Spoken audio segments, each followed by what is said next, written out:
welcome to our new show, Obsessed, a show where we talk about whatever it is we're currently obsessed with. I'm Caitlin Palmer. I'm Clay. And we're Obsessed. Well, look who made it to episode 3 of Obsessed with the Palmers. I guess these people? These beautiful people right here. I don't even know how many people there are. I don't either, but I love each and every one of you. You're all just the best. We don't know who you are. But we love you and we're obsessed with you. So this has been kind of an interesting week. I've actually been out of town. Clay's and my nephew, Michael, we won't say his last name, graduated airborne. So that means he's a paratrooper. He jumped out of a perfectly good airplane. I wish I had got to tell him before he jumped out that if you don't jump out, you get promoted. It's like a test. Yeah, like what kind of dumbass just jumps out of a plane? Right. No, for real. We're so proud of you, baby.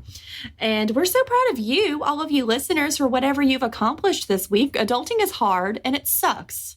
You're assuming a lot about the people that listen to our podcast. They could be children. They could be. And if you are, sweetie, go outside. You shouldn't be listening to this. You should be listening to this. Your parents are awesome. We haven't gotten started, but I'm sure that it's going to get pretty blue. Maybe it won't. I mean, this is my episode, so, it's probably something impish and whimsical. Oh, like dogs? Maybe. You going to do dogs? I haven't. You know what? Maybe it's dogs. You don't know. I swear to God, Caitlin, if it's dogs. It might be dogs. We've done cats. We each only have one episode under our belts, Right, so this will be your second. This will be my second episode. And everybody, I don't know whether to say you're welcome or I'm sorry. Since we're talking about cats, though, I got a little story here before we get started. Ooh, I love talking about cats. This is pretty cool. Has science gone too far? We'll find out. So this is a Gizmodo article. I don't know if I have to give credit to them, but there it is. Basically, you know about the CRISPR. So there's That sounds like chicken that I want to eat. Oh, close. I mean... Oh. Anything is possible. It's a gene editing technology. Oh. CRISPR. Yeah. Yeah, CRISPR. Right. So, yeah. Okay, gotcha. So they could edit the genes of chicken to be naturally crispy. I know. Just create these poor little these walking abominations. food things. Aww. So they're using CRISPR, or they're talking about using, I don't know if they've actually decided to do this or not, to make cats that are hypoallergenic. Okay. So, a lot of times with cats, you get people that are allergic to cats. Yeah. So they're thinking about editing the cat's genes to make it to where it don't happen anymore. So 20% of all people are allergic to cats, I guess, whether they know it or not. So it's a pretty high amount of people. That's a lot of people. But you hear it all the time, Sure. I'm allergic to cats. We have people that I've worked with in vet clinics that are allergic to cats. They just have to take allergy medicine all the time. Right. So what they've actually found is that what makes you allergic to cats, you're not allergic to like the fur and dander and dust and that kind of thing. It's actually saliva and tears. Really? But since they're always cleaning themselves, sure. Even a hairless cat, coating themselves in it. It's just easier with hair because then that floats around in the air and that kind of thing. Right. So it's just a vessel for the saliva droplets and that kind of thing. In fact, like that is what 90% of cat allergies are caused from, is from that saliva. So they're thinking about using the CRISPR to get rid of, they've already isolated the specific gene, I believe they're calling FELD1, to remove that from cats. Certain cat breeds, you were talking about like the Sphinx cats, the hairless cats, don't produce as much of this saliva. For instance, like Russian blues and Balinese, they're actually better for people with cat allergies. Yeah, but very few cats are actually full-blooded. Yeah. You know what I mean? They're kind of using them as a basis to sort of study about. They think they can do it without having any like major negative setbacks, which would be really cool. That would be. This isn't really a new idea. Using the CRISPR for it to, edit something's genes out is new, but they've been, like the cat food industry, for instance, has been using egg-based protein Right. that actually inhibits the gene that causes that saliva to cause the allergies. Okay. So it's something they've been looking at for a while now, but now they're looking at taking it sort of a step further instead of it being something that you would treat, just eliminating it at the root of the whole problem. Wow, that's awesome. So that'd be pretty cool. So now you won't be able to, you know, when your kid asks for a cat, you aren't going to be able to say, oh, well, I'm allergic to cats. That's going to be a thing of the past. I know, because then you got to get rid of your kid, and it's just hard on the whole family. You have to find a new excuse. Yeah, you got to find a new excuse. Like, I just hate cats. No! What? He didn't mean that, everybody. He loves cats. Don't let him lie to you. Well, Clay, are you excited to hear about my subject? Well, I mean, I think I already figured it out. You did. What's your guess? Dogs. Well, I don't know. Clay? Wait, one more. Let me get a redo. One more. Mulligan. A mulligan. Cats 2, The Reckoning. Oh, that would be perfect. But Oh, man, that was... Shh. I've been spending a lot of time with my dad this week. So, Clay, what I need you to do is go look in that room and then come back and tell me what you see. Okay. Now, before I do this, you do know that this is an audio medium and that by me going and looking in this room, the people listening to the podcast have absolutely no way of telling what has happened. I'll post it on social media. Go on. All right. Tell me what you think. There better not be a clown with a pie behind here. We'll see. You doing this on clowns? Oh my god! Oh no! It's active fire! It's burning me alive! He's fine. I'm dead! No, he's not. I don't know. Is it pillows? I don't understand. Oh my goodness. Hold on just a second. So, Clay, what did you think of the Bog of Eternal Fire? I hated it. Yeah, I figured you would. But anyway, back to my topic. So I know you guessed clowns, you guessed fire. None of those were right, but I'll give you a few more hints. These things are egg-shaped, adorable, soft marshmallow-like texture. They won the 2022 Toy Award. And according to Insider.com, these are going to be Gen Z's Beanie Babies. These are the stupidest things I have ever seen in my life. They are adorable. They are not. Today, of course, we're talking about Squishmallows. If you don't know what a Squishmallow is, you probably do and just don't know what that's what it is. So these aren't to be confused with squishies, which are more like a plastic, squishy, like memory foam type things. These are egg-shaped stuffed animals, and they are to die for. According to the Squishmallow website, Squishmallow plush toys are here to fill your hearts with love and affection. Since 2017, the versatile Squishmallows have grown into an international phenomenon and offer comfort, support, and warmth as friends, couch companions, bedtime buddies, and travel teammates. With more than 1,000 Squishmallow characters to collect, young fans can aspire to be more like their favorite characters. Each Squishmallow has its own unique name, storyline, and add to the fun. They're a lot like Beanie Babies. We're not even getting sponsored by okay, not a sponsor, just a huge fan. Just a huge fan. See, but we could be getting money for this. But like, hey, Squishmallows, Kelly Toy, you want to sponsor us? Like, you go ahead, because like I bought some of your shit. They're not going to sponsor us because I am going to just dog the shit out of these things this whole podcast. Okay, Kelly Toys, you can sponsor me, Caitlin, yeah, just not you. Clay. So I'll look really, really cool, and Clay will look dumb as a butt. These are like animal pillows, but then they're not even good pillows. They're the best pillows. There's no firmness to these things. So the only good choice you've ever made in your life was marrying me. Amazing. That came out way bitchier than I meant it to. Like in my mind, it was like Clay has terrible. How was it supposed to sound? Sorry, it was supposed to be like Clay has terrible taste, but except when he married me. I'm sorry. Let's recap just real fast. Okay. So for the first episode, you did cats, yes, which was pretty lame. Wow. Then the second episode, I did Wendigo spirits, which slapped ass. They did slap ass. And now for your second, what should have been your redemption, you have done pillows. It's a redemption arc, Clay. It goes farther up. Okay. Well, you have a long way to climb. Wow. Jesus Christ. Supposed to be my number one fan. Damn. I am, which is why I'm calling you out on this. Okay, so talk your shit.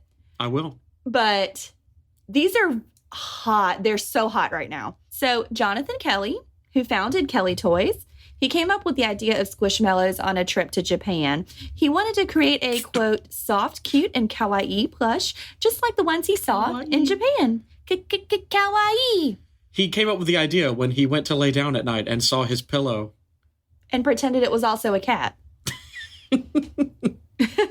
His goal was to become the next Hello Kitty, which, I mean, they're not far. These are everywhere. That's fair. And there's one specifically, it's like some sort of squid kitten. Yes. A squitten? The squitten. A kid? No, that ain't right. Her name is Karina. Okay, yeah, that does actually look very Hello Kitty. Yeah, she's precious. And what does Karina do? What does he do? Oh, she's dressed up like Stacy, who's a squid, because Stacy's her hero because she deals with anxiety every day. I didn't know. That's weird, though. That'd be like me dress. No, I guess people dress up as other people. I didn't know that the lore of Squishmitten went so deep. Squishmitten? That's not what this is. That's something entirely different. Whoops. Damn. It's a Freudian slip. Oh, no. Oh, no. I hated that. Or did I love that? I don't know. What are these called again? Squishmallows. Squishmallows. Oh my God. So they were originally only 8 different Squishmallow characters, and they were an exclusive to Walgreens. Most of them are animals, but now there's fruits and veggies and plants, etc. Pretty much anything that somebody will buy, which, you know. So are the plants and fruits and veggies, are they like alive like the cats and the dogs? Yeah, they move around. You have to feed them. Oh my God. You know what you feed them, Clay? I don't know. Your bad dreams. Well, you know, there is one I'm looking at would feed on my bad dreams. No, all of these are sweet babies and they eat your bad dreams. Even this one? Yes, that's Benny the Bigfoot. He's precious, Benny the baby. Bigfoot. Yeah, that's Benny the Bigfoot. Hey, you know what would have been a cool topic to talk about? What? Bigfoot. You know what? I'm getting to it. By the way, everybody, my next episode is going to slap ass. I thought you said that about this episode. Give it a chance. Okay. So, these are incredibly popular on social media platforms like TikTok. Like most popular things, they went viral. Hashtag Squish Talk has 88.7 million views. Squish Talk? Squish Talk. That doesn't sound like it's supposed to link to what it does. Jesus Christ. The first Squishmallow was Cam the cat. And she was released back in 2017. Excuse me, he was released then. Oh, there you go. He loves jumping in and out of boxes and hanging out with his squad. And fun fact, Cam the cat is a calico and therefore a chimera. We love alliteration. Hey, you know what would have been a cool topic to talk about? Chimeras. Chimeras, yeah. Everyone let us know. Do you want more, like... You want us to talk about pillows? Shut up. So the most popular Squishmallow right now, as of right now when I looked this up, was Jenny the Pink Cow and Baby Yoda.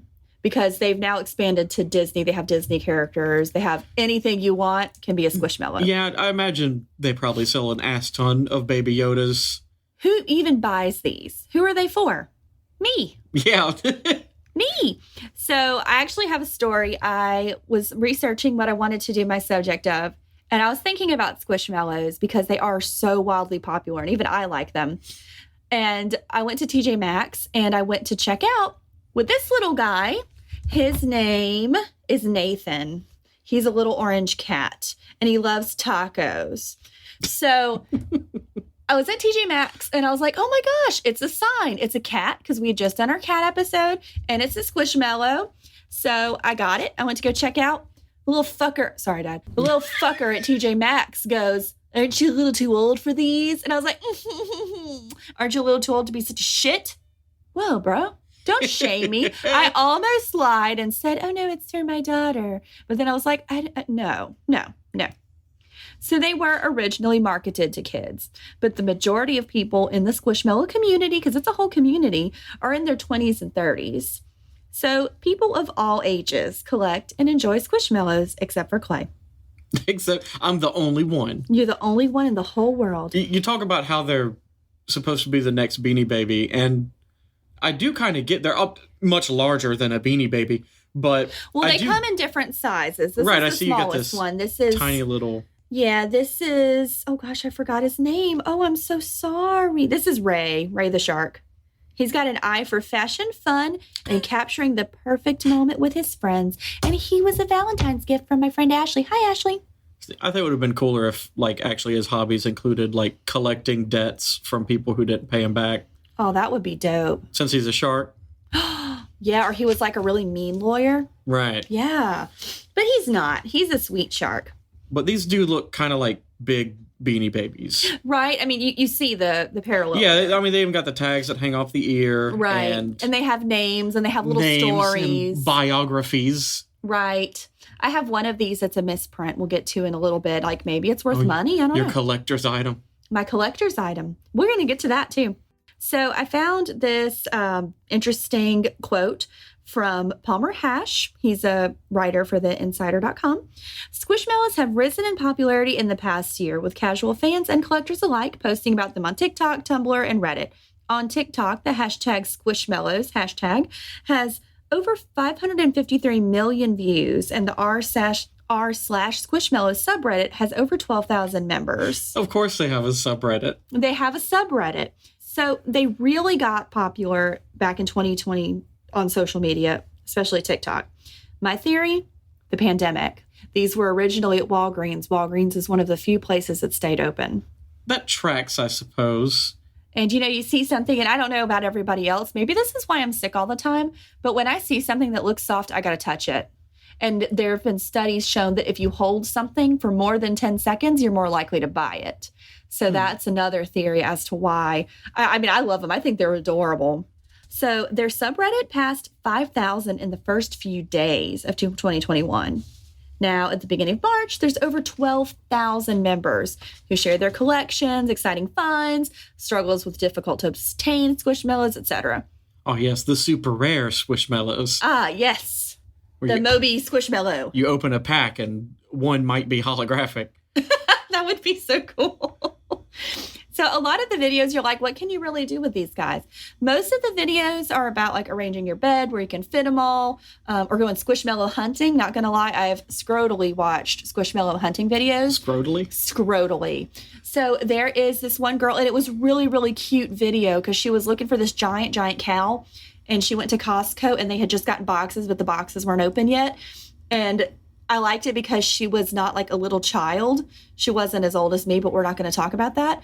And the little guy was like, oh, I'll open them for you. And he goes up and she films it, and he gets the box and brings it down and opens it. And she has her cow, and like all of her friends get their cow. And she has a cow. And she has a cow about the cow. And it's just really, really sweet. And I thought it was nice. See, at first when you were talking about Squishmallow hunting, I thought it was more of like a Easter egg thing. Like people hide these bastards everywhere.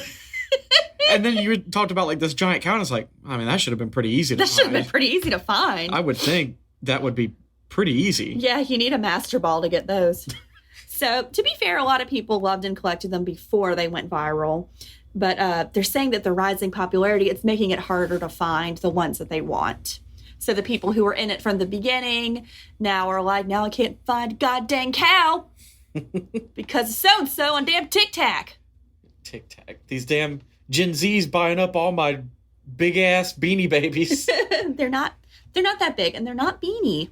So why are they so popular? That's kind of what got me, because they are so simple and so cute. But why are they so popular? In short, they spark joy. They're simple. They have the huggability factor. They're comforting. Most sources I found literally just cited that they're the squishiest things ever. And I mean, they are. I use them as pillows. You know this. Right. I didn't know they were a whole thing. I thought it was just a pillow. Right. Well, that's what I thought, too. The first one I got was the pink fox that was a Valentine's special. Right. And she's a pillow. When I left her down one day and our dogs ate her tail, but I still love her. But they're pillows. She was a rare one. We lost $1 million. No, we didn't. And it's all Kipper's fault. Nuh-uh, my baby would definitely do that. Yeah. Yeah. So A lot of people said they provided a welcome comfort during the pandemic. Walgreens was definitely open, and these guys are hella cute. Collectability, I was like, yeah, I like them. They're adorable, but there's so many. And what makes something collectible? But what makes us want more of these other than like I have an addictive personality? So collectability, according to Google, a collectible refers to an item worth far more than it was originally sold for because of its rarity and or popularity. The price for a particular collectible usually depends on how many of the same item are available and its overall condition. They're soft, polyester fibers. We love them. And these guys will put a unicorn horn on literally anything. Like these pillows will put a unicorn? Or are you talking about like the company? The company. Like you can find, like if you're like, oh, I like cats. I also like unicorns. Let's make a catacorn. They've got a slothicorn. They've got like, they will put a unicorn head on literally anything. Interesting. Yeah. Some of them, like they'll start mixing a whole bunch of things. And, you know, like I have my one hybrid here. I have my little squid cat, and her name is Karina, and she's dressed up like her friend because her friend is so brave. And I love her, and all their little stories are just very, very sweet. So, real quick, you talked about mixing, like this horrible, depraved scientist mixing all these different animals together. Which animal hybrid would you want for your next Squishmallow? I would like a fox dragon.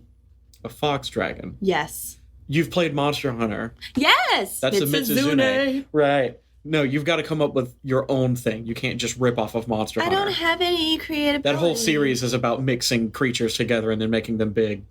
Yeah. I don't know. I still think like a fox unicorn or a fox dragon or something like that. I say dragon because I think a fox with wings would be so pretty.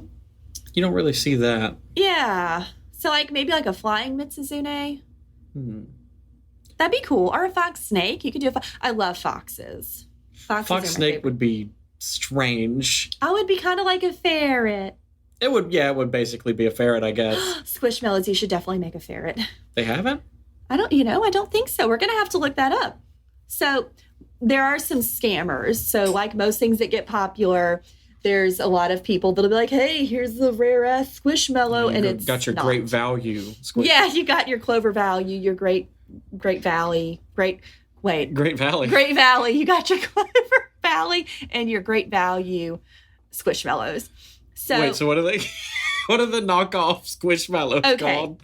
So in the USA, there's only 32 retail stores authorized to sell them. So examples would be Books A Million, Costco, Walgreens, Walmart, Five Below. These are all licensed Squishmallow retailers. Dealers, right? I need my Squishmallows, man. If you buy one from the physical stores, it's likely to be the real deal. But you got to be careful, mainly when you're shopping online, and you should always be careful when you're shopping online. To avoid being scammed, they recommend you only get something from the official Squishmallow.com, or if you go on Amazon, from the official Squishmallow store. There's a lot of URLs they just kind of look off, like squishmallow.cn instead of .com, or it might be spelled wrong or something.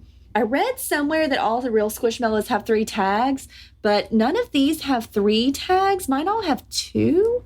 So unless I got scammed like a bunch of times. Maybe they're talking about those little butt tags. Little butt tags. Yeah, but this one only has 2. I don't know. I only saw that on one source, so I don't know if that's entirely true.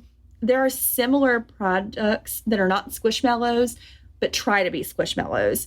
So Books A Million has a brand called Bolster, which are very soft. They feel very similar to Squishmallows. There's Squishaboos. I'm going to start calling Pansy my Squishaboo. But those are by TY Beanie Babies. Like the Beanie Boos, they're Squishaboos. Oh, wow. So it's like come full circle. Now teeny, like... Yeah, now Beanie Babies are trying to be like Squishmallow. I guess, I mean, that's what they say that's the ultimate compliment is... I forget what, the imposters or whatever. Yeah, something like that, like copying somebody or something. So those are the ones, they're similar, but they're not official Squishmallows. So I had to look into the psychology of comfort items because a lot of people still have their favorite stuffed animal, even though we're old people now. I found an awesome article on livescience.com by Stephanie Papas. So a comfort item is an object that people feel a bond with. We become attached to these inanimate objects. They often remind us of good childhood memories, nostalgia, and until now, the most popular stuffed animal has been the time-honored teddy bear. But that might be changing here soon. But most people, according to a few different studies I read, about 43% of adults have a special stuffed animal. You don't. Well, I had the pillow. The pillow I stole from our house when I was 8. And I had this pillow until I was, 25 before. We still have that pillow. It just needs stuffing. Yeah, it's been ripped apart by Kipper. No. Yeah. Mm-mm. Yeah. To be fair, though, it's probably because it smelled like farts.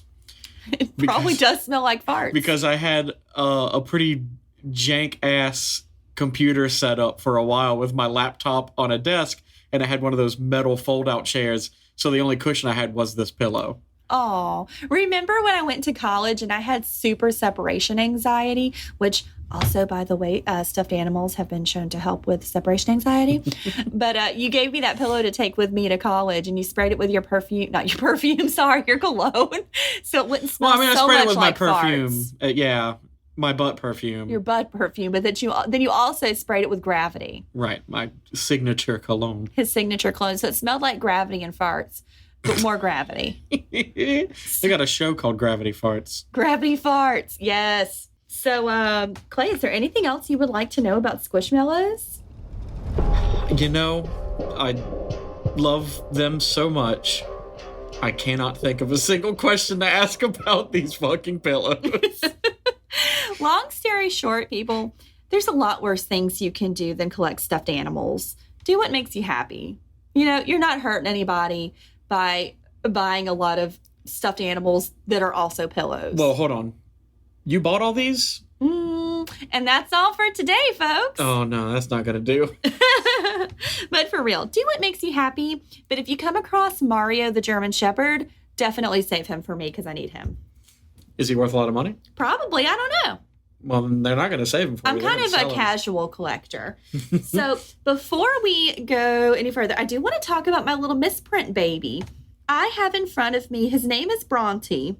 He's a dragon, but he's kind of like a Red Bull dragon. And I picked him because I thought, oh, he reminds me of the last unicorn, the Red Bull. Yeah, no, I was looking at him. I couldn't see because he was behind everybody else. Right. I couldn't see his wings and stuff. He's got them. They're right here. And he actually reminded me, I specifically had a Beanie Baby Red Bull. Mm-hmm. And that's like the only Beanie Baby I can remember. I think it was the first and last Beanie Baby I've ever owned. I had more, but they obviously didn't last as long. I had this Red Bull for eternity. Yeah, Beanie Babies were a lot easier, I think, to store because they were kind of flat. Yeah. These guys are so soft. But Bronte here has a little misprint on him. And I didn't recognize this when I bought him. I just got him because I was like, I need him. He's adorable. He makes me think of the Red Bull. And he's drinking boba. So, like, the Red Bull gave up trying to herd all the unicorns into the ocean and was like, you know what? I like boba tea. And that's his life now. And also he became part dragon. Well, maybe he was always part dragon. We don't know. I got this Bronte, and his tag does not have Bronte on it. It has the chameleon. Huh. Everybody's tag has their picture on it. So Nathan the cat has a little picture of Nathan the cat. Karina the cat wearing a squid outfit has a squid outfit. Brina and, oh gosh, what's his name? Benny the Big Feet. They have their names. The Big Feet, and they're a couple, and I love them. They all have their pictures, but Bronte has a picture of a chameleon. And his little poem, well, it's not a poem, but it also describes him as a chameleon who likes to dance. So it's not Bronte. Probably not. That's probably the... It's the chameleon. Yeah. But it does have his name on the front. Bronte, yeah. Yeah. I'm going to pause real quick while I look up Bronte's thing. And we're back. So I stand corrected. This little red dragon's name is not Bronte. His name is Baiden, Baiden. However, his tag has Bronte the pink chameleon. So this is actually Baden, and he has a job after school, and he helps on a farm. And I think he's going to be a great vet one day. So it's not really a misprint. They just put the wrong tag on. Yeah, no, I was more excited when I thought it was a misprint, but it Well, is. that might would have been worth money. That might would have been worth money, but that's okay. I still love him. We can't prove we didn't just attach that tag to him. No, we can't, but it's okay. Bronte's not, well, his name's Bronte now. Bronte's not for sale. You failed me. You squishy little pillowed creature. Sick burns. Yeah. I'm known for my sick burns. Yep. So what you going to talk about next week that's going to slap ass? Well, I can't tell you. But I can tell everybody else. Oh, okay. Go ahead. So, I'm not listening. Yeah, close your ears. Okay. All Closed. Right. So while she's not listening, I'm going to tell all of you what I'm going to do. All right. I've told you. You've heard it. But she hasn't. Because I spoke in our super secret, high-pitched, ultra vibronic language that she can't hear. She thought she was going to outsmart me. You lose. You were talking to our kids in a dog whistle? Yep. Damn. You have won. You have beaten me. I like how our listeners are our kids now. They are. We're your mom and dad now. I specifically know that some people that listen to this podcast are older than me. Well, that's true. We don't talk about how old we are here. Age is just a number, especially for me. Yes. So we have some very exciting news before we go today. We actually are going to be doing a little giveaway. We have some badass socks, and we are going to be doing a giveaway, and details to come because we're still kind of new at this. We're still trying to kind of figure out how to do a giveaway. But in the meantime, Clay has made an email that you can send us your comments, questions, and requests. My next episode is actually a request. Yeah. So the email is obsessedwiththepalmers@gmail.com. All one word, lowercase. If you've got something that you want us to talk about, send it in. Can't promise that we'll do it, but We're going to try. Yeah. Well, we'll try to get to as many as we can. It also depends on what it is. We're probably not allowed to talk about certain things. Yeah, the more fun things. Maybe we need a Patreon. Yeah, for the special episodes. For the special episodes. Clay and I would love to know what your favorite childhood toy is. Well, we do hope you keep listening and send us those emails. I'm very tired. Bye.